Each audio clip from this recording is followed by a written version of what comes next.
नमस्कार साथियों, मैं अजीत स्वागत करता हूं आपके अपने प्यारे परिवार रोजगार विद अंकित पर। कैसे हैं आप सब लोग? आशा करता हूं बहुत अच्छे होंगे, स्वस्थ होंगे, लाजवाब होंगे। तो जल्दी से लाइव आ जाइए, जुड़ जाइए मेरे साथ। हम लोग बात करेंगे संविधान के स्रोत। लेकिन कल हम प्रस्तावना पढ़ रहे थे और प्रस्तावना में हमने केस पढ़ने थे कि किसने क्या कहा है, किस बारे में क्या चीज़ें हुई हैं। तो हम कल वाली चीज़ स्टार्ट करेंगे। 10 मिनट लगेंगे कल के केसेस पढ़ने में। उसके बाद हम संविधान के स्रोत, सोर्स ऑफ कॉन्स्टिट्यूशन पढ़ेंगे। ठीक है, चलिए तो आप लोग सभी जुड़ जाइए मेरे साथ। कल हम लोगों ने क्या पढ़ा था? तो आप कहेंगे सर, कल हम लोगों ने पढ़ा था, कल हम पढ़ रहे थे प्रस्तावना। कल हम यही तो पढ़ रहे थे भैया, प्रस्तावना। प्रस्तावना या जिसे हम बोलते हैं प्रियम्बल। क्या बोलते हैं? प्रियम्बल हम इसको बोलते हैं। हम ये पढ़ रहे थे और प्रियम्बल में हमने स्टार्ट किए थे केसेस, कुछ इंपॉर्टेंट केस। हमने इसके कुछ इंपॉर्टेंट केस पढ़ने थे। ठीक है, इंपॉर्टेंट केसेस पढ़ने थे कि भैया क्या केसेस थे, क्या जो थे केस हैं, विवाद थे या केस थे। हम यहाँ पर इसको केस ही लिख लेते हैं। ठीक है जी, केसेस, मुद्दे, मुकदमे। तो यहाँ पर बात सबसे पहले होगी, हम यहाँ पर बात करेंगे, जैसे आपसे पूछा जाता है क्या प्रस्तावना संविधान का भाग है या नहीं। आप लोग ऐसे बता सकते हैं क्या प्रस्तावना संविधान का भाग है या नहीं। अगर है तो कौन से केस में कहा गया था कि प्रस्तावना संविधान का भाग है? Preamble is a part of constitution. अगर बात ये आती है, बात ये होती है, तो ये सारी चीज़ों के बारे में हम बात करेंगे, सिंपल से तरीके से पढ़ेंगे। तो सबसे पहले तो आप लोग आ जाएं। सभी को प्यार, आभार, अभिनंदन, सभी का तहे दिल से स्वागत। वॉल्यूम ठीक है, वॉल्यूम तो ठीक है। कभी कहते हो आप बहुत तेज बोलते हो, एक बच्चा कह रहा है सर पैनिक हो जाते हो। उसे पैनिक होना नहीं बोलते, उसे कहते हैं कि एकदम से जोश में आ जाना, बोल जाना। उसे पैनिक होना, पैनिक होना तो मतलब होता है लड़ाई करना, गुस्सा करना। ठीक है, चलिए। तो यहाँ पर एक मामला था जिसे हम बेरूवादी वर्सेस, हम यहाँ पर पढ़ेंगे। एक मामला था जिसे हम वेरूवादी बनाम भारत संघ पढ़ेंगे। बनाम भारत संघ क्या पढ़ेंगे? बनाम भारत संघ पढ़ेंगे। यहाँ पर हम चीज़ें पर चर्चा करेंगे। आप कहेंगे सर ये मामला कब का था? ये मामला था 1960 का। इसे इंग्लिश में बोलते हैं, इंग्लिश में बोलेंगे वेरूवादी। आप बोलेंगे भैया इंग्लिश में बोलेंगे वेरूवारी वर्सेस यूनियन गवर्नमेंट। ठीक है जी, यूनियन गवर्नमेंट, इसको हम पढ़ लेते हैं। और ये मामला था 1960 का। इसमें ये कहा गया कि जो प्रस्तावना है क्या वो संविधान का भाग है। इसमें जो प्रश्न उठा, इस मामले में जो प्रश्न उठा था वो प्रश्न ये था, इसमें जो क्वेश्चन था कि भैया क्या प्रस्तावना संविधान का भाग है। यहां पर एक क्वेश्चन इस मामले में ये उठा कि जो हमारी प्रस्तावना है, जो हमारी प्रियम्बल है, क्या ये एक संविधान का भाग है या नहीं। तो भैया इस मामले में यह प्रश्न क्या था, क्या प्रस्तावना संविधान का भाग है। यह प्रश्न यहां पर आता है। क्या आता है जी यहां पर? क्या प्रस्तावना संविधान का भाग है? इसमें दो प्रश्न उठे। संविधान का भाग है, ठीक है। तो इसमें कहा गया इज द प्रियम्बल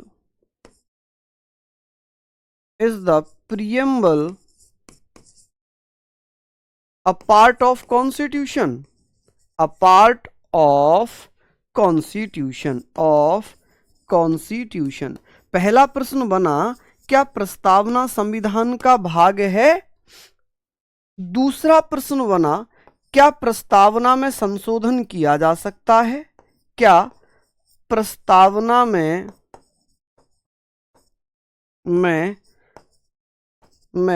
संशोधन कर सकते हैं।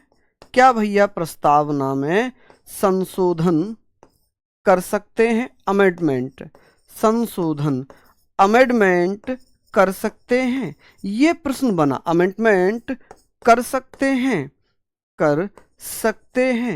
ये एक प्रश्न पूछा गया, कर सकते हैं। ये जो प्रश्न था, ये प्रश्न कौन से केस में पूछे गए थे? ये प्रश्न कौन से केस में पूछे गए? आप कहेंगे सर वेरुवादी वर्सेस यूनियन गवर्नमेंट, इसे हम आगे भी पढ़ेंगे, इस केस को भाग 1 में पढ़ेंगे। तो इसमें ये प्रश्न उठे, क्या भैया, क्या प्रस्तावना संविधान का भाग है? अगर संविधान का भाग है तो क्या उसमें संशोधन किए जा सकते हैं? ये मामला आया, ये मामला आ जाता है। ठीक है, अब जब ये मामला आया, अब बात ये हो गई कि सर ये मामला तो आया, लेकिन सुप्रीम कोर्ट ने इसमें आंसर दिया। सुप्रीम कोर्ट ने इसमें क्या आंसर दिया? सुप्रीम कोर्ट, आप कहेंगे सर सुप्रीम कोर्ट ने क्या आंसर दिया? सुप्रीम कोर्ट ने आंसर क्या दिया? सुप्रीम कोर्ट ने इसमें कहा कि प्रस्तावना संविधान का भाग नहीं है, इसमें संशोधन नहीं किया जा सकता। ठीक है, इन्होंने कहा, इनका आंसर था कि प्रस्तावना संविधान का भाग नहीं है। प्रस्तावना, आप कहेंगे सर प्रस्तावना संविधान का भाग नहीं है। ऐसा किसमें कहा गया था? ऐसा कहा गया कि प्रस्तावना, आप कहेंगे सर प्रस्तावना संविधान का भाग नहीं है। प्रस्तावना संविधान का भाग नहीं है। किसने कहा था ऐसा? आप कहेंगे सुप्रीम कोर्ट ने। संविधान का भाग नहीं है। ठीक है जी, भाग नहीं है। ठीक है जी, इसमें संशोधन नहीं कर सकते, इसमें संशोधन नहीं किया जा सकता, इसमें संशोधन नहीं कर सकते, संशोधन नहीं कर सकते। ठीक है जी, कर सकते हैं। ये रिप्लाई दिया सुप्रीम कोर्ट ने। सुप्रीम कोर्ट ने कहा the preamble is not a part of constitution. The preamble is not a part of constitution. A part of constitution, ऐसे करके लिख लीजिए भैया, कॉन्स्टिट्यूशन एंड कांट अमेंडमेंट, इसमें संशोधन नहीं किया जा सकता। कांट अमेंडमेंट, यहां लिख दूं क्या? थोड़ा सा स्पेस आ जाए। Amendment in it, amendment in it, कि भैया इसमें संशोधन नहीं कर सकते। ये पहला मामला था। उमा भाटी जी, मैं बताऊंगा, बिल्कुल बताऊंगा, मैं बताऊंगा किस में माना गया है, किस में नहीं माना गया। तो ये पहला मामला हुआ जिसमें ये कहा सुप्रीम कोर्ट ने कि प्रस्तावना संविधान का भाग नहीं है और इसमें संशोधन नहीं कर सकते, इसमें संशोधन नहीं कर सकते माय डियर। चलिए, बहुत बढ़िया। अब बात ये हो गई कि सर ये हमने पढ़ लिया, लेकिन एक मामला आता है केशवानंद भारती वर्सेस केरल स्टेट 1973, कि भैया केशवानंद भारती वर्सेस केरल स्टेट 1973, जिसमें यह कहा गया था सुप्रीम कोर्ट ने अपने पहले के निर्णय को बदल दिया। सुप्रीम कोर्ट ने अपना जो पहले का डिसीजन था उसका रिव्यू किया और रिव्यू करने के बाद उसने कहा कि प्रस्तावना संविधान का भाग है, उसमें संशोधन किया जा सकता है। और किया जा सकता है तो प्रस्तावना में संशोधन कब आया? चलिए, ये आप लोग एक बार नोट डाउन कर लीजिए, जल्दी से नोट डाउन करिएगा। फिर भैया बात आती है, लिख लिया होगा क्योंकि मैं बहुत स्लो आप लोगों को बता रहा हूं, इंपोर्टेंट है इसलिए। अब बात आती है केशवानंद भारती वर्सेस केरल स्टेट। केशवानंद भारती बनाम केरल स्टेट, केरल राज्य। ये मामला था 1973 का। ठीक है जी, 3 का। तो इसमें सुप्रीम कोर्ट ने क्या रिप्लाई किया? इसमें सुप्रीम कोर्ट ने क्या कहा? इसमें सुप्रीम कोर्ट ने भैया अपने पहले के निर्णय को बदल दिया। सुप्रीम कोर्ट ने जो केशवानंद भारती वर्सेस केरल स्टेट है, इसमें अपने पहले के निर्णय को बदल दिया। सुप्रीम कोर्ट का इसमें आंसर क्या था, बता सकते हैं? सुप्रीम कोर्ट ने कहा कि प्रस्तावना संविधान का ही भाग है और उसमें संशोधन हो सकता है, उसमें संशोधन हो सकता है। ठीक है जी, आप कहेंगे कि सर प्रस्तावना संविधान का भाग है, कौन से मामले में माना गया था? प्रस्तावना संविधान का भाग है। ठीक है जी, क्या है? संविधान का भाग है, भाग है। कौन से मामले में माना था? तो केशवानंद भारती वर्सेस केरल स्टेट। इसमें संशोधन कर सकते हैं, इसमें संशोधन कर सकते हैं।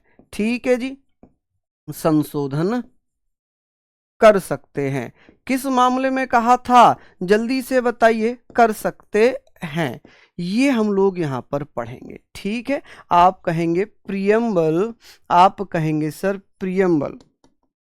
यहां पर आप लोग लिख लेना, यहां आप लोग लिखना, यहां पर लिखना कि प्रियम्बल प्रस्तावना, preamble is a part of constitution. कौन से मामले में कहा था कि प्रस्तावना संविधान का भाग है? Part of constitution, part of constitution. किस मामले में कहा? जल्दी जल्दी से बता दीजिए भैया। आप कहेंगे सर ये कहा गया केशवानंद भारती वर्सेस केरल स्टेट। ठीक है, एंड कैन वी या can amendment in it, amendment in it, कि भैया इसमें संशोधन कर सकते हैं, इसमें संशोधन कर सकते हैं। चलिए, ये कौन से मामले में था? दो केस हो गए। मैं दोबारा से आपको बता देता हूं, दोबारा से मैं आपको बता देता हूं कि ये ध्यान रखना। पहला मामला था केशवानंद भारती वर्सेस केरल स्टेट, जिसमें स्वीकार किया गया कि प्रस्तावना संविधान का ही भाग है। लेकिन ऐसा पहला मामला कौन सा था जिसमें प्रस्तावना को संविधान का भाग नहीं माना? वो था, वो क्या था? वो था वेरुवादी वर्सेस यूनियन गवर्नमेंट 1960। 1960 में प्रस्तावना को संविधान का भाग नहीं माना गया था, जबकि 1973 में प्रस्तावना को संविधान का भाग माना गया। पहले 1960 में कहा गया कि प्रस्तावना में संशोधन नहीं कर सकते, उसको बदल नहीं सकते, लेकिन इसमें कहा गया कि प्रस्तावना में संशोधन हो सकता है। बेटा, अब जो बच्चे हिंदी और इंग्लिश की बात कर रहे हैं, मैं उनको सिर्फ यही समझाऊंगा, आप वयस्क हैं और आप उस अवस्था में जब आप समझने का प्रयास करते हैं, जो हिंदी वाले बच्चे हैं वो केवल हिंदी लिखें, जो इंग्लिश वाले बच्चे हैं वो केवल इंग्लिश लिखें। एक लैंग्वेज आप लोग लिखिए, एक लैंग्वेज आप लोग लिखिए। ठीक है, चलिए अब बात करते हैं कि प्रस्तावना में कितनी बार संशोधन हुआ है। आपसे यहां पर पूछा जाएगा कि सर ये बताएं कि प्रस्तावना में कितनी बार संशोधन किया गया है। बता सकते हैं आप कहेंगे सर प्रस्तावना में, किसमें? प्रस्तावना में एक बार संशोधन हुआ है, एक बार संशोधन हुआ है। कि भैया प्रस्तावना में कितनी बार संशोधन हुआ है? आप कहेंगे सर प्रस्तावना में संशोधन एक बार संशोधन हुआ। कब हुआ है जी? आप कहेंगे only one time, only one time amendment, only one time amendment in the preamble. कि भैया प्रियम्बल में कितनी बार संशोधन हुआ है अभी तक? तो आप कह सकते हैं सर केवल एक बार संशोधन किया गया। कब किया गया है जी? तो वो भी मैं बता देता हूं, वो भी मैं बता देता हूं जी कि प्रस्तावना में केवल एक बार संशोधन किया गया था। और वो भी कब किया गया? जब भैया इंदिरा गांधी जी की सरकार थी। इंदिरा गांधी सरकार ने एक समिति का गठन किया था, जिसे भैया ये बताया गया सर 1969 से पहले, भैया 1973 में तो एक्सेप्ट किया था कि प्रस्तावना संविधान का भाग है, उससे पहले तक प्रस्तावना को संविधान का भाग नहीं माना। 1972 तक प्रस्तावना को संविधान का भाग नहीं माना। ठीक है माय डियर, प्लीज यहां पर समझना। सरदार सुन सिंह समिति के नेतृत्व में एक कमेटी बन गई, जिसे सरदार सुन सिंह समिति कहा गया। हालांकि उसने मूल अधिकारों के लिए चर्चा की, मूल अधिकारों को जोड़ने की सिफारिश की, लेकिन 42वें संविधान संशोधन अधिनियम 1976 के माध्यम से भारतीय संविधान में बड़ा उथल फुथल हो गई। भारतीय संविधान में बहुत कुछ चेंज करना पड़ा। चलिए, क्या करना पड़ा? बहुत कुछ चेंज करना पड़ा। आप कहेंगे सर प्रस्तावना में 42वां संविधान संशोधन किया गया। क्या किया गया? 42वां संविधान संशोधन किया गया। क्या किया गया भैया? 42वां संविधान संशोधन अधिनियम, कि सर 42वां संविधान संशोधन अधिनियम के द्वारा क्या किया जाता है, अधिनियम जिसे हम 1976 के नाम से पढ़ेंगे, जिसे इंग्लिश में हम बोल सकते हैं, इंग्लिश में बोल सकते हैं 42 कॉन्स्टिट्यूशन अमेंडमेंट एक्ट 1976, कि भैया इसके द्वारा क्या किया गया था, प्रस्तावना में 3 नए शब्द जोड़ दिए गए, 3 नए शब्द जोड़े गए थे। कौन कौन से, आप कहेंगे सर समाजवादी सोशलिस्ट शब्द जोड़ा गया, कि भैया पंथ निरपेक्ष सेक्युलर जोड़ा गया, एक ऐसा जो कि अखंडता इंटेग्रिटी जोड़ा गया, 3 नए शब्द जोड़ दिए गए, कि भैया हमारे संविधान की प्रस्तावना में कौन कौन से शब्द थे जिन्हें बाद में जोड़ा गया। बहुत महत्वपूर्ण प्रश्न है, रेलवे की दृष्टि से पूछ लेता है, तो आप कहेंगे 3 नए शब्द कौन कौन से थे, चलिए बताइए जल्दी से बताइए। तो आप कहेंगे के द्वारा 3 नए शब्द जोड़े गए थे, के द्वारा 3 नए शब्द जोड़े गए थे, 3 नए शब्द जोड़े, 3 नए वर्ड्स ऐड किए, ठीक है जी, क्या किए, ऐड किए या जोड़े। कौन कौन से नए शब्द थे भैया, तो आप लोग मुझे प्लीज बताइएगा, कि सर वो जो 3 नए शब्द जुड़े थे वो कौन कौन से थे। यहां पर लिख दूं क्या, यहां पर लिख देता हूं कि प्रस्तावना में जो 3 नए शब्द जोड़े गए थे वो कौन कौन से थे, कि 42वें संविधान संशोधन अधिनियम के द्वारा पहला जो शब्द था वो था समाजवादी। कौन सा था, समाजवादी शब्द, समाजवादी जिसे हम बोलते हैं भैया सोशलिस्ट। क्या बोलते हैं इसको हम, आप कहेंगे सर सोशलिस्ट बोलेंगे, ठीक है, सोशलिस्ट। एक दूसरा शब्द जोड़ा गया, दूसरा शब्द जोड़ा जाता है भैया पंथ निरपेक्ष या धर्म निरपेक्ष। आप कहेंगे सर पंथ निरपेक्ष, पंथ निरपेक्ष को ही धर्म निरपेक्ष कहते हैं।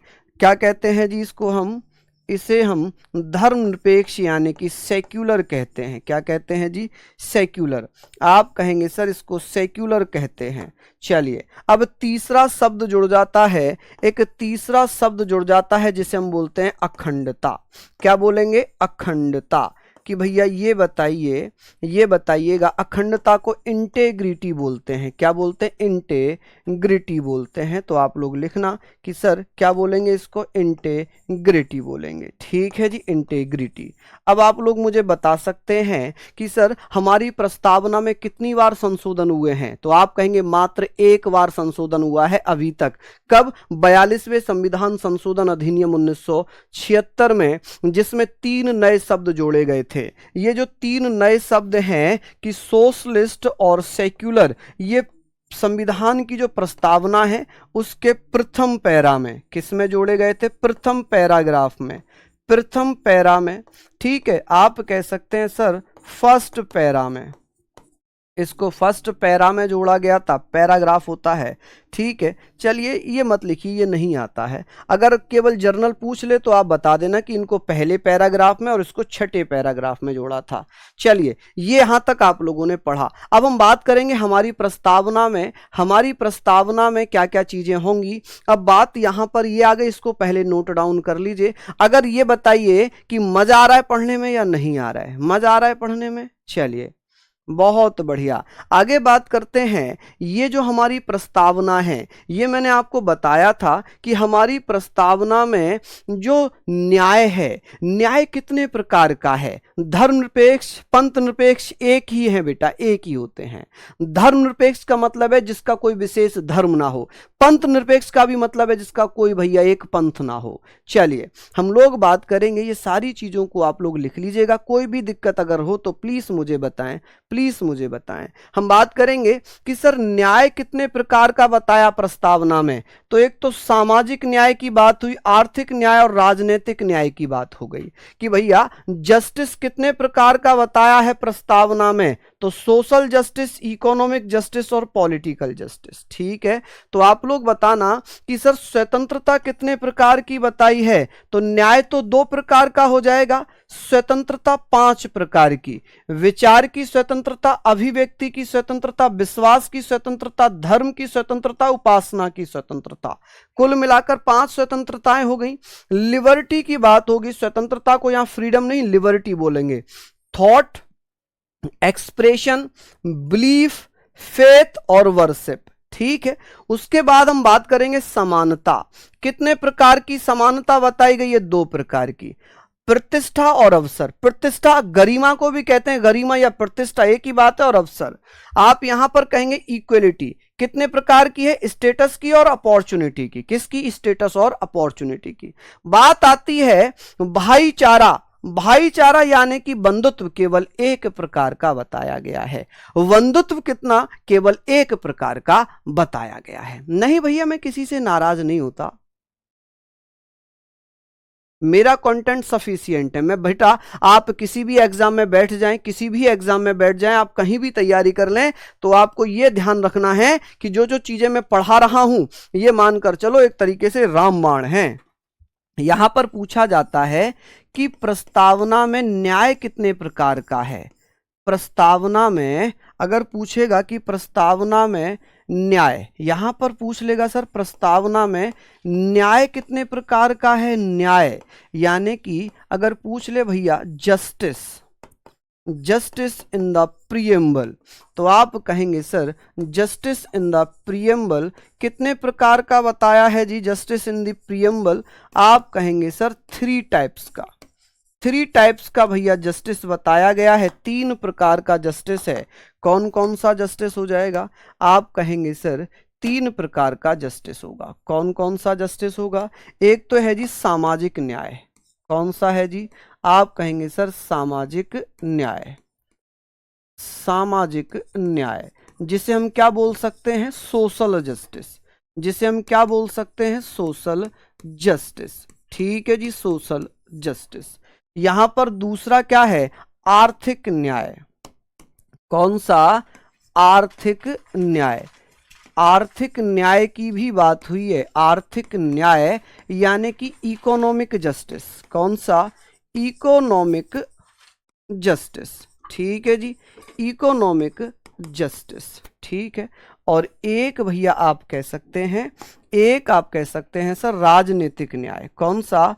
राजनीतिक न्याय, कि सभी को राजनीति में बराबर न्याय मिलेगा, सभी को आर्थिक न्याय मिलेगा, सभी को सामाजिक न्याय मिलेगा। इसे बोलते हैं पॉलिटिकल जस्टिस। क्या बोलेंगे जी? Political justice. ठीक है जी, ये हमने पढ़ लिया। अब बात ये आती है कि सर प्रस्तावना में बात ये आ गई कि प्रस्तावना में न्याय हमने पढ़ा, जस्टिस हमने पढ़ लिया, कितने प्रकार का?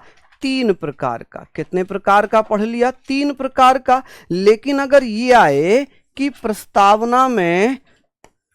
प्रस्तावना में स्वतंत्रता कितने प्रकार की है? स्वतंत्रता, लिबर्टी जिसको बोलेंगे, क्या बोलेंगे? लिबर्टी। आप कहेंगे सर लिबर्टी कितने प्रकार की? यहां पर मैंने बताया था कि यह है लिबर्टी। लिबर्टी कितने प्रकार की थी? यानी कि स्वतंत्रता कितने प्रकार की थी? स्वतंत्रता कितने प्रकार की थी माय डियर? आप कहेंगे सर स्वतंत्रता थी 5 प्रकार की। कितने प्रकार की स्वतंत्रता थी जी? 5 प्रकार की स्वतंत्रता थी।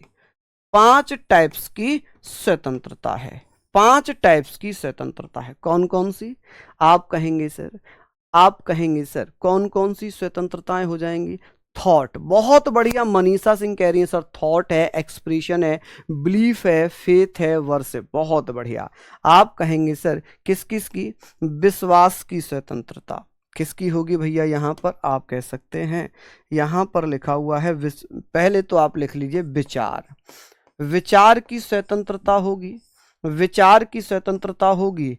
आप कहेंगे सर अभिव्यक्ति की स्वतंत्रता होगी। किसकी?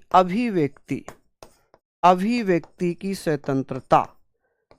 अभिव्यक्ति, यहां पर विचार को हम क्या बोलते हैं? थॉट।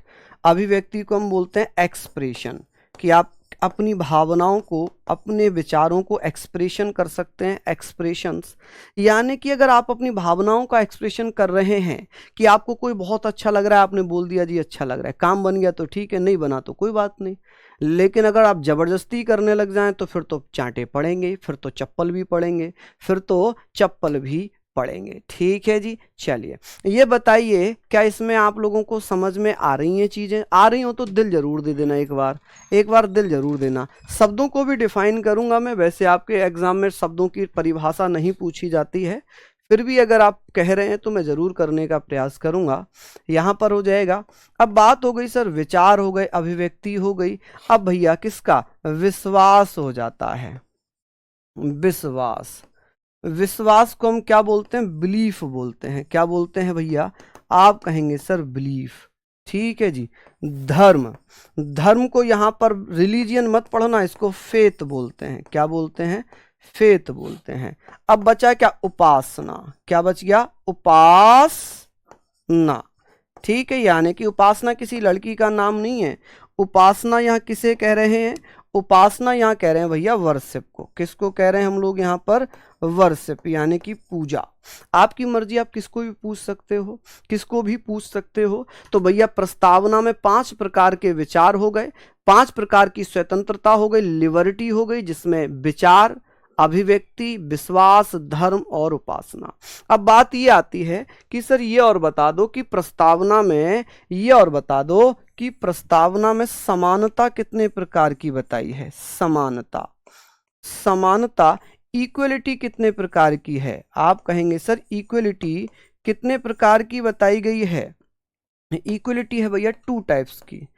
टाइप समझ रहे ना, प्रकार, टाइप या प्रकार, 2 प्रकार की इक्वलिटी बताई गई है। कौन कौन सी इक्वलिटी बताई है जी? आपसे पूछा जाएगा तो आप कहेंगे सर 2 प्रकार की इक्वलिटी है। कितने प्रकार की? 2 प्रकार की। तो पहला हम लोग बात कर लेते हैं। आप कहेंगे सर एक कौन सी है? अब एक है भैया प्रतिष्ठा या गरिमा। आप कहेंगे सर प्रतिष्ठा या गरिमा। प्रतिष्ठा कह लें या गरिमा, आत्मसम्मान, आत्मसम्मान, जिसे इंग्लिश में बोलते हैं स्टेटस। क्या बोलते हैं? स्टेटस पर असर नहीं आना चाहिए, बल्कि कुछ भी हो जाए स्टेटस पर दिक्कत नहीं होनी चाहिए। लव यू बच्चों, लव यू ऑल। प्रतिष्ठा और अवसर की, बिल्कुल। दूसरी है भैया अवसर की समानता। किसकी भैया? आप कहेंगे सर अवसर की समानता, अवसर की समानता। ये चीजें आप लोगों ने पढ़नी है। समानता, यहां पर हम इसको क्या बोल सकते हैं? आप कहेंगे सर अपॉर्चुनिटी। क्या बोलेंगे? अपॉर्चुनिटी। ठीक है, अपॉर्चुनिटी। ऐसे करके आप लोग लिख लेंगे। क्या यहां पर लिखा हुआ है ना, ये है अपॉर्चुनिटी। ठीक है जी, आप लोग लिख लेना कि सर अपॉर्चुनिटी, जिसे हम बोलेंगे अवसर की समानता। ये हमने पढ़ लिया। अब बात आती है भाईचारा, कि सर प्रस्तावना में भाईचारा कितने प्रकार का बताया गया है? प्रस्तावना में भाईचारा, भाई भाईचारा तो एक ही प्रकार का हो सकता है भाईचारा। तो आप कहेंगे सर फेटर्निटी। क्या बोलेंगे इसको? फर्टरनिटी या फैटर्निटी, फ्रेटर्निटी, फ्रेटर्निटी। ठीक है, इसको इंग्लिश में बंधुत्व ही बोलते हैं। तो ये एक प्रकार का बताया है। क्या बताया है? एक प्रकार का। और क्या नाम दिया हुआ है उसका? बंधुत्व। कि भैया इंसानियत तो एक ही प्रकार की होती है ना, मानवता, मानवता तो एक ही प्रकार की होती है, और इसे बोलते हैं फ्रेटर्निटी। क्या बोलते हैं इसको? फ्रेटर्निटी। आप कहेंगे सर फ्रेटर्निटी तो एक ही प्रकार की बताई है। तो आपसे कभी कभी पूछेगा कि सर हमारी प्रस्तावना में, हमारी प्रस्तावना में कितने प्रकार की, कितने प्रकार के न्याय की बात हुई है? 3 प्रकार के न्याय की बात हुई है। जो न्यायिक आदर्श हैं ये हमने कहाँ से लिए हैं? जो भारतीय प्रस्तावना में न्यायिक आदर्श हैं, ये न्यायिक आदर्श सामाजिक न्याय, आर्थिक न्याय, राजनीतिक न्याय, ये कहाँ से लिए हैं? आप कहेंगे सर फ्रांस के संविधान से लिए गए हैं। कहाँ से? जल्दी से बता दीजिए। कौन कौन बच्चा बताएगा? कौन कौन साथी बताएंगे? जल्दी जल्दी से बता दीजिए, जल्दी से बता दीजिए भैया कि हमारी प्रस्तावना में, हमारी प्रस्तावना में न्यायिक आदर्श किस देश के संविधान से लिए गए हैं?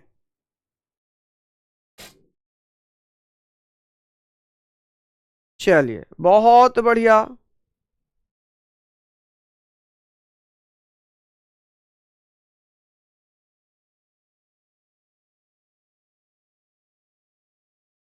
कहाँ से? फ्रांस से? अरे बताओ बच्चा, कोई तो कह करो कि हाँ गलत है। आप कोई भी नहीं कहता कि गलत है। चलिए बताइए। चलिए बहुत बढ़िया।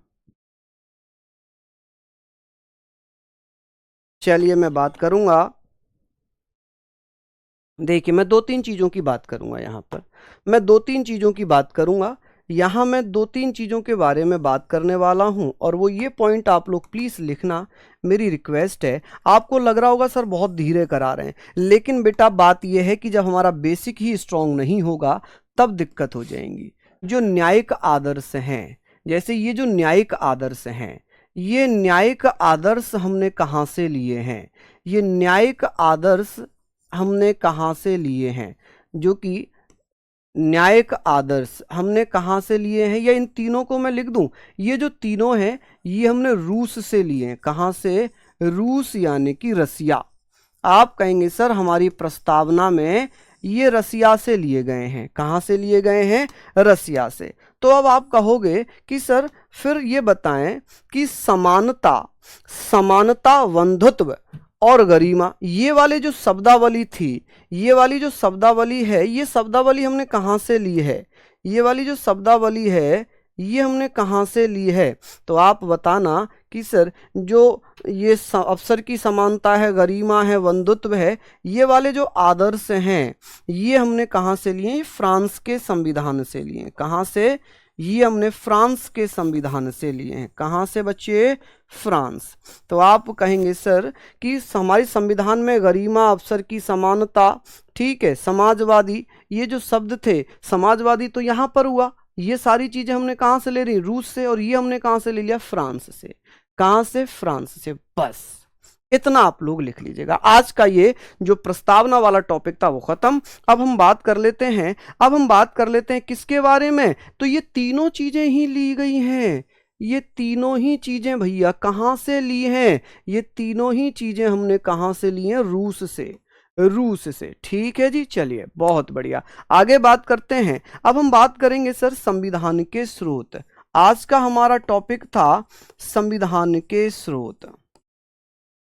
संविधान के स्रोत। संविधान के स्रोत यानी कि सोर्सेस ऑफ कॉन्स्टिट्यूशन। आप कहेंगे सर यहां पर sources of constitution, sources of constitution, sources of constitution. ठीक है, इसके बारे में भी पढ़ लेते हैं। ये आज हमारा आज का टॉपिक था। ठीक है, हालांकि ये एक दिन में ख़त्म नहीं होगा, इसे हम कल भी पढ़ना पड़ेगा। संविधान के स्रोत की बात करेंगे। हमने जब पढ़ा था, हमने जब पढ़ा था बेटा, जब पूरा चैप्टर ख़त्म होगा तभी तो मैं करवाऊंगा। सर हम भारत के लोगों को यूएनओ के चार्टर से लिया है। भैया हम भारत के जो लोग हैं ना, उसका जो प्रारूप है we the people of UNO, उस पर बेस्ड है हम भारत के लोग। वो जो सेंटेंस था हम भारत के लोग, हमने वहां पर क्या ऐड कर दिया? We the people of UNO की जगह हमने भारत ऐड कर लिया। बस खत्म कहानी। चलिए बहुत बढ़िया। लघु कॉन्स्टिट्यूशन बेटा इसी को बोलते हैं, मिनी कॉन्स्टिट्यूशन। मिनी कॉन्स्टिट्यूशन बहुत अच्छा एक बच्चे ने क्वेश्चन कर लिया, बहुत अच्छा एक बच्चे ने क्वेश्चन कर लिया। इसको नोट में लिख देता हूं, इसको मैं नोट लिख देता हूं। यहां पर आप चाहें तो इसको ये लिख सकते हैं कि सर इसे 42वें संविधान संशोधन को लघु संविधान, लघु संविधान, लघु संविधान या मिनी कॉन्स्टिट्यूशन कहते हैं। क्या कहते हैं? मिनी कॉन्स्टिट्यूशन कहते हैं। आप कहेंगे सर मिनी कॉन्स्टिट्यूशन कहते हैं। क्या कहते हैं जी? मिनी कॉन्स्टिट्यूशन कहते हैं। यहां तक आप लोग पढ़ सकते हैं। क्लियर है? चाहो तो आप लोग इसे अंडरलाइन कर लो। बहुत इंपॉर्टेंट लाइन पूछ ली इन बच्चे ने। बताना क्या नाम है इनका। ये तो वास्तव में अच्छा क्वेश्चन पूछ लिया, मेरे माइंड से स्किप हो जाता जबकि मैं बताने वाला था। क्या नाम था इनका? दिखाओ भाई जरा।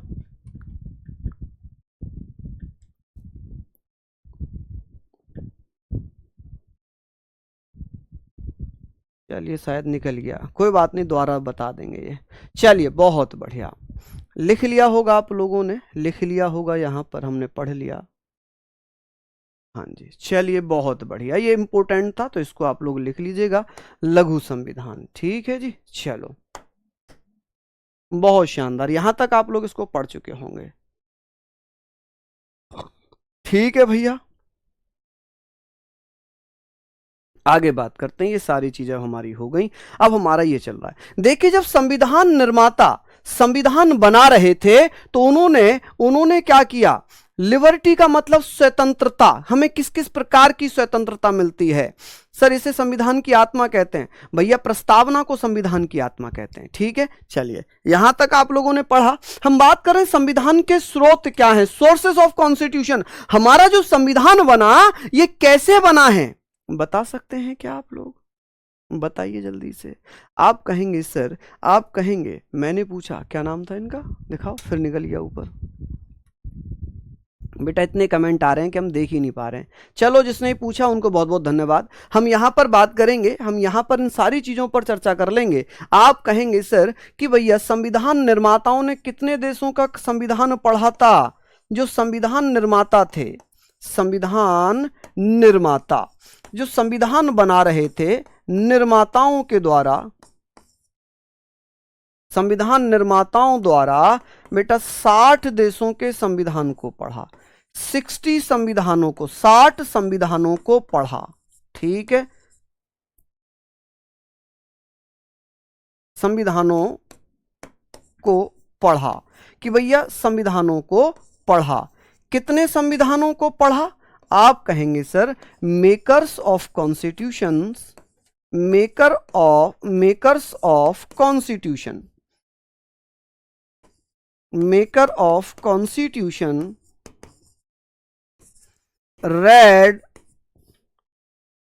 रेड, इसको रीड बोलते हैं वैसे, अब पास्ट है तो रेड बोल रहे हैं, रेड द 60 कॉन्स्टिट्यूशन, 60 कॉन्स्टिट्यूशन। अब भैया एक देश में एक ही संविधान होता है, इसलिए इन्होंने 60 देशों के संविधानों को पढ़ा, 60 कॉन्स्टिट्यूशंस को इन्होंने पढ़ा। जब इन्होंने 60 देश पढ़ लिए, 60 देश पढ़ने के बाद संविधान निर्माताओं ने केवल 10 कंट्रीज को सेलेक्ट किया। कितनी कंट्रीज को, तो आप कहेंगे सर 60 देशों में से, 60 देशों में से ओनली सेलेक्ट 10 कंट्रीज। तो भैया आप कहेंगे सर संविधान निर्माताओं ने केवल 10 देशों के संविधान को चुना, केवल 10 संविधानों को चुना, संविधानों को चुना। यानी कि कितने संविधानों को चुना, तो आप कहेंगे सर सेलेक्ट, आप कहेंगे sir select the 10 constitutions, 10 constitutions. चलिए कि भैया संविधान निर्माताओं ने कितने संविधानों को पढ़ा था, 60 देशों के संविधानों को पढ़ा, लेकिन सेलेक्ट कितने कॉन्स्टिट्यूशंस को किया था, केवल 10, केवल 10। अगर ये पूछ ले कि भारतीय संविधान के स्रोत में सबसे बड़ा स्रोत किसे माना गया है, भारतीय संविधान का सबसे बड़ा स्रोत किसे माना गया, आप कहेंगे सर सबसे बड़ा स्रोत कौन सा है, भारतीय संविधान का सबसे बड़ा स्रोत पूछा जाएगा, आप कहेंगे sir biggest source of, biggest source of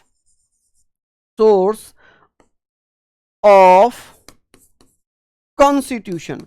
हमारे संविधान का सबसे बड़ा स्रोत कौन सा है, क्या किसी को मालूम है? अगर मालूम है तो प्लीज जरूर बताएं, जरूर बताइए। ये बेसिक चीजें बताना बहुत जरूरी है। यही कारण है कि हमारे संविधान को उधार लिया हुआ संविधान कहते हैं, वोरो किया हुआ कॉन्स्टिट्यूशन कहते हैं माय डियर। चलिए बहुत बढ़िया, हाँ जी हम लोग यहां पर बात करेंगे, हम लोग यहां पर, अरे गजब सभी लोग बता रहे हैं 1935। चलिए बहुत बढ़िया, आप कहेंगे सर भारत शासन अधिनियम 1935, भारत शासन अधिनियम 1935, भारत शासन अधिनियम 1935। अधिनियम 1935, जिसे इंग्लिश में बोलते हैं government of India act, government of India act, India act 1935। कि भैया ये कहते हैं कि इसमें से भारतीय संविधान में भारत शासन अधिनियम से लगभग 250 अनुच्छेदों को शामिल कर लिया था। तो आप कहेंगे सर इस भारत शासन अधिनियम 1935 में से लगभग कितने, लगभग अप्रोक्स, आप कहेंगे सर अप्रोक्स लगभग कितने, तो आप कहेंगे 250 अनुच्छेद भारतीय संविधान में शामिल किए। अनुच्छेद, आर्टिकल्स संविधान में शामिल कर लिए, भारतीय संविधान में शामिल किए, संविधान में शामिल किए। ठीक है जी, शामिल किए। आप कहेंगे ऐड इन, आप लिख सकते हैं 250 articles add in the constitution. कि भैया भारतीय संविधान में कितने अनुच्छेद शामिल किए थे, तो आप कहेंगे लगभग 250 अनुच्छेद भारत शासन अधिनियम 1935 से लिए थे। ठीक है, चलिए। सर आपकी आवाज कभी तो बहुत तेज आती है। भैया मैं क्या करूं, मैं जब पढ़ाता हूं ना तो मैं मगन हो जाता हूं, मैं भूल जाता हूं कि मैं तेज बोल रहा हूं या धीरे बोल रहा हूं। तो भैया जब आपको लगे कि मेरी वॉइस तेज हो रही है तो वॉल्यूम कम कर लो। वैसे इतनी तेज नहीं है कि आपके कानों पे दिक्कत हो, ठीक है, इतनी तेज तो नहीं है, बहुत तेज लग जाती है क्या कभी कभी। बेटा मैं ये इसलिए बता रहा हूं, चाहे आप CVT 1 पढ़ें, CVT 2 पढ़ें, दोनों के लिए इंपॉर्टेंट है, ये दोनों के लिए इंपॉर्टेंट है माय डियर। तो इसको आप लोग लिख लीजिए। ठीक है बच्चा, ये हमने पूरी चीजें आपको बता दी, पूरी चीजें मैंने बता दी। ठीक है जी, चलिए। केसी व्हीलर ने भारतीय संविधान को अर्धसंघीय संविधान कहा था, यही कारण था, इसीलिए आप कहेंगे सर, इसीलिए यहां पर मैं लिख लेता हूं नोट में लिख रहा हूं कि सर केसी व्हीलर ने क्या कहा था। केसी व्हीलर ने भारतीय संविधान को क्या कहा था, भारतीय संविधान को क्या कहा था, आप बता सकते हैं।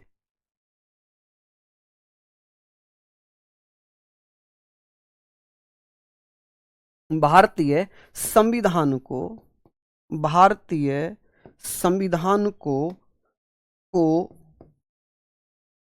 अर्धसंघीय कहा। क्या कहा जी, अर्धसंघीय कहा। यही कारण है कि भारतीय संविधान को अर्धसंघीय कहा। ठीक है, अर्धसंघीय, बहुत बढ़िया। आप कहेंगे क्यूसी फेडरल कहा। क्या कहा जी, क्यूसी फेडरल कहा। तो यहां पर लिख लो, अर्धसंघीय का मतलब होता है, आप कहेंगे सर क्या होता है जी अर्धसंघीय का मतलब, तो आप कहेंगे सर क्यूसी फेडरल। ठीक है जी, क्यूसी फेडरल। कि किसने कहा था भारतीय संविधान को क्यूसी फेडरल, तो ये आप लोग लिखना कि सर केसी व्हीलर ने भारतीय संविधान को अर्धसंघीय कहा था। क्या कहा, अर्धसंघीय कहा। ठीक है जी, आप कहेंगे सर अर्धसंघीय कहा। ठीक है भैया, चलिए बहुत बढ़िया, यहां तक आप लोग नोट डाउन कर लीजिए। ठीक है जी, यहां तक आप लोग नोट डाउन कर लीजिए। चलिए बहुत बढ़िया। और रोहित कह रहे हैं कि सर अगर आप में यही कॉन्फिडेंस है तो फिर मुझे भी नहीं लगता कि आप सिलेक्शन ले पाएंगे। ठीक है, क्योंकि आपको सिलेक्शन लेने की है ही नहीं। जिनको सिलेक्शन लेने की पड़ी है वो सिलेक्शन ले लेते हैं। वो ये चीजें नहीं कहते कि आप सिलेक्शन ले पाओगे या नहीं ले पाओगे। डिपेंड करता है आपके ऊपर कि आप कितनी मेहनत कर रहे हो, आप सिलेक्शन लोगे या नहीं लोगे। ठीक है, डिपेंड करेगा आपकी मेहनत पर। टीचर एक माध्यम हो सकता है, टीचर एक पढ़ा सकता है, पढ़ना ना पढ़ना आपके ऊपर होता है। ठीक है जी, चलिए बहुत बढ़िया, शानदार। एक बच्चा कह रहा था सर मेरी शादी नहीं होगी अगर मेरी नौकरी नहीं लगी तो। वो छोड़कर चली जाएगी। जाना भी चाहिए था उसको, जाना भी चाहिए छोड़कर। क्यों छोड़कर जाएगी भाई? जब आप तैयारी नहीं कर रहे हो, आप नहीं पढ़ रहे हो, तो वो लड़की क्या बताएगी? वो लड़की क्या बताएगी घर वालों को कि नहीं पढ़ता है? चलो कुछ लाइन बता रहा हूं मैं इसी पर, मैं कुछ लाइन भी आप लोगों को बता रहा हूं इसी चीज पर कि जब एक लड़की छोड़कर जाती है और वो लड़का फिर अपना दर्द कैसे बयान करता है। वो कहता है, मैं लिखूंगा तुम्हें और बेहिसाब लिखूंगा, मैं लिखूंगा तुम्हें और बेहिसाब लिखूंगा, मैं कुछ पंक्तियां नहीं पूरी किताब लिखूंगा। तुम जो ये सोचते हो कि मैं भूल जाऊंगा तुम्हें, तुम जो ये सोचते हो कि भूल जाऊंगा तुम्हें, माना मैं सीधा साधा सा हूं, माना मैं सीधा साधा सा हूं, लड़ूंगा नहीं मगर इश्क में मिले हर दर्द का हिसाब लिखूंगा, लड़ूंगा नहीं मगर इश्क में मिले हर दर्द का हिसाब लिखूंगा। तो दर्द का हिसाब देख लिख देना, सिलेक्शन लेने के बाद बता देना कि छोड़ गई थी जो सर्दी में, लौट कर आया हूं मैं इस बार वर्दी में। ठीक है, चलिए, तो ये सारी चीजें आप लोग बता दीजिए, यहां तक आपने लिख लिया। अब हम बात करेंगे कि सर भारतीय संविधान में, यहां पर हमारा जो हेडिंग रहेगा, आज का हेडिंग है कि भारत शासन अधिनियम 1935 से हमने क्या क्या चीजें ली हैं। भारत शासन अधिनियम 1935। जो बच्चा पीडीएफ बना रहा है वो प्रस्तावना का फोटो जरूर लगाए पीडीएफ में। अधिनियम, भारत शासन अधिनियम 1935, अधिनियम 1935। ठीक है जी, जिसको हम क्या बोल रहे थे, जिसको हम गवर्नमेंट ऑफ इंडिया एक्ट बोल रहे थे। ठीक है जी, government of India act, India act 1935। चलिए, कि सर इससे भारतीय संविधान में क्या क्या चीजें शामिल की गई हैं उसके बारे में हम लोग बात करेंगे, उसके बारे में हम बात करेंगे। अरे टाइम कितना हो गया बच्चों, आज यहीं तक रहने देते हैं, कल इसको पढ़ लेंगे। कल मैं पीडीएफ से पढ़ाऊंगा क्योंकि इसमें थोड़ा समय ज़्यादा लग रहा है, तो कल आप पीडीएफ से पढ़कर देखना, अगर मजा आए तो आप कहना कि सर कंटिन्यू कीजिए पीडीएफ से, वरना हाथ से पढ़ाइए। ठीक है, तो आज हम यहीं तक समाप्त करते हैं क्योंकि अभी मेरी जस्ट 2 बजे क्लास भी है। ठीक है, तो आप लोग इसको डाल देना हेडिंग को, वरना कल से यहाँ से पढ़ लेंगे। ठीक है, और क्लास कैसी लगी एक बार फिर से ग्रुप में मिलते हैं शाम को, हालांकि मैंने सबके ही मैसेज किए थे। चलिए, तो बहुत बहुत धन्यवाद, नमस्कार, जय हिंद, जय भारत।